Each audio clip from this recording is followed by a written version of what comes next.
Irulana y el Ogronte, un cuento de Graciela Montes. Aviso que este es un cuento de miedo. Trata de un pueblo, de un ogronte y de una nena. El ogronte no tenía nombre, pero la nena sí. Algunos la llamaban Irenita y yo la llamo a mi modo Irulana.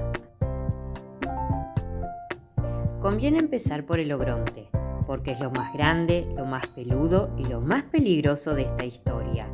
No todos los pueblos tienen un ogronte, pero algunos tienen y este tenía. Cuando se terminaba la tarde y el sol se ponía rojo, porque en los cuentos también se ponen rojos los soles, la cabeza peluda del ogronte brillaba como la melena de un león inmenso y la gente del pueblo sentía mucho miedo. La gente, en cuanto se despertaba a la mañana, pensaba: ¿cómo habrá amanecido el ogronte hoy? Era importante saber cómo había amanecido el ogronte.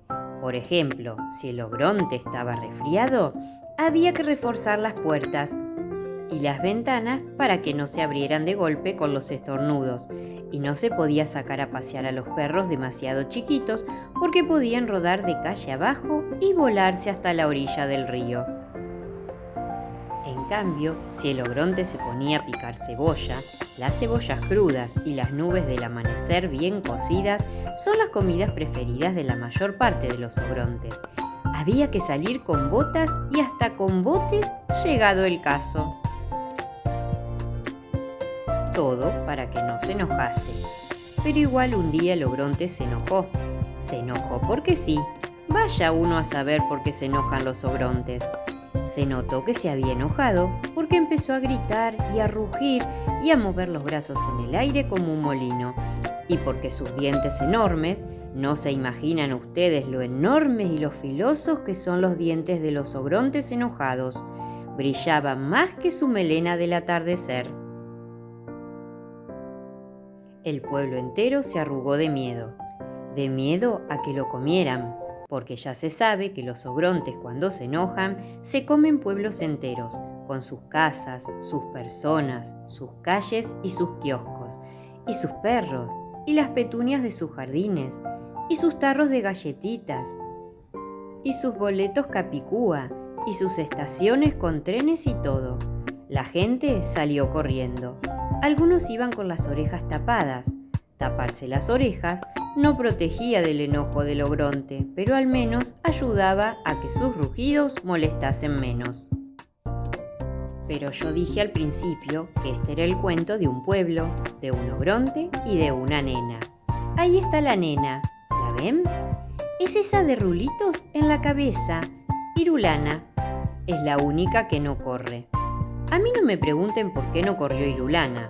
Vaya uno a saber por qué no salen corriendo las irulanas cuando vienen los ogrontes. Los que contamos los cuentos no tenemos por qué saberlo todo. Yo lo único que sé es que Irulana no corrió, sino que se sentó a esperar en un banquito. Tal vez era muy valiente. Tal vez era un poco chiquita. Tal vez estaba demasiado cansada. Se sentó en un banquito verde en una calle vacía. Todas las calles estaban vacías en ese pueblo. Cuando se terminó la tarde y el sol se puso rojo, la cabeza peluda del ogronte brilló más que nunca. Los dientes brillaron más todavía y rugidos enormes sacudieron el suelo. Irulana tuvo miedo y más miedo tuvo cuando vio que el ogronte se empezaba a mover. Ahora viene y se come al pueblo, pensó Irulana.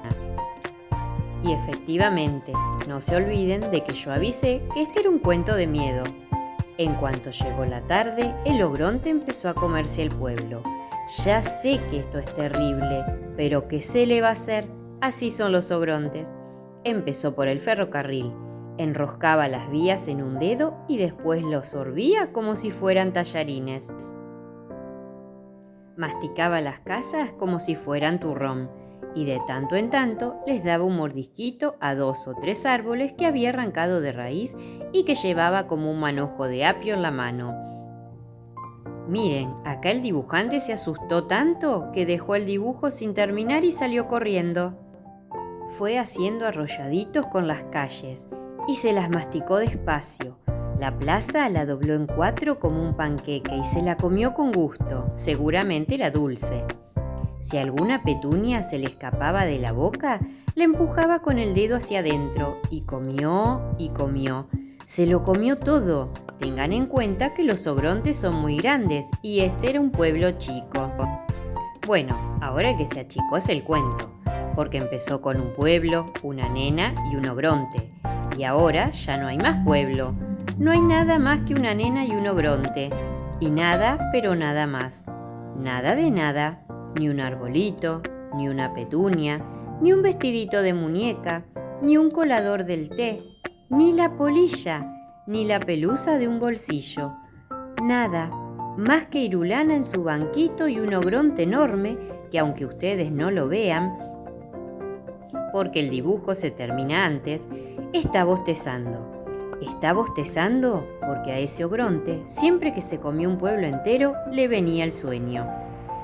Pero Irulana no sabe que el Ogronte bosteza. Tiene tanto miedo que cerró los ojos.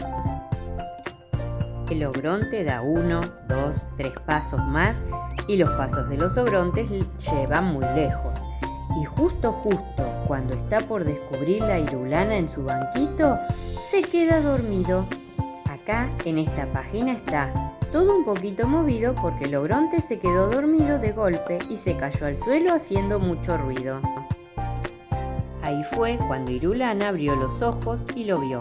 Parecía una montaña, pero seguramente era un Ogronte, porque las montañas no usan botas lustrosas ni cinturones de cuero, y roncaba, además, como solo roncan los Ogrontes. Eso gritó una sola vez, y aunque Irulana tenía una voz chiquita, el nombre resonó muy fuerte en medio del oscuro, y el nombre creció y creció. La I, por ejemplo, tan flaquita que parecía, se estiró muchísimo. No se quebró, porque era una I muy fuerte, y se convirtió en un hilo largo y fino, que se enroscó alrededor del Ogronte, de la cabeza del Ogronte, de los pies del Ogronte, de las manos del Ogronte, de la panza inmensa donde estaba todo el pueblo. Y la R se quedó sola en el aire, rugiendo de rabia, porque las R's rugen muy bien, mejor que nadie, y la U se hundía en la tierra y cavó un pozo profundo, el más profundo del mundo. Y entonces la R, que rugía como una mariposa furiosa, hizo rodar al Ogronte hasta el fondo de la tierra. En una de esas, ustedes ponen cara de «no puede ser», y se ríen y dicen que una palabra no puede hacer esas cosas. Y yo digo que sí, puede.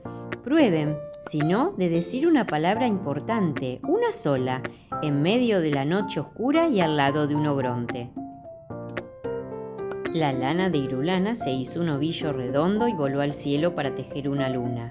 Hizo bien, porque entre una lana y una luna no hay tanta diferencia. Entonces la noche se iluminó. Aquí está toda iluminada. Ahora sí, se pueden ver bien lo que pasa en este cuento. Hay un Ogronte enterrado en un pozo muy profundo, tan profundo que casi ni se ve que lo ataron como un matambre. Y hay una nena chiquita que mira la luna llena desde arriba de un banquito. Parece que no hubiera nada más, pero si miran bien, allá lejos, en el fondo de la hoja, hay un montón de gente que vuelve. Si acercan la oreja al papel, tal vez oigan la música, porque traen guitarras, violines y panderetas. Vienen a fundar un pueblo.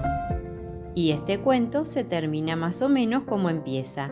Había una vez un pueblo y una nena. Ogronte, en cambio, no había. Algunos pueblos tienen Ogronte, pero este no tenía. Es un cuento un poco igual y un poco diferente. Eso sí, seguro que no es de miedo.